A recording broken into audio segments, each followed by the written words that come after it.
what is support and resistance in stock market.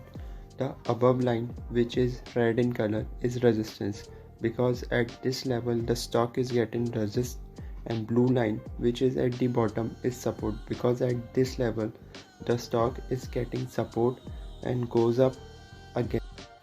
In this image, it is clearly seen that the resistance is breakout and the traders start purchasing because they have a hope of getting the price increase in the near future.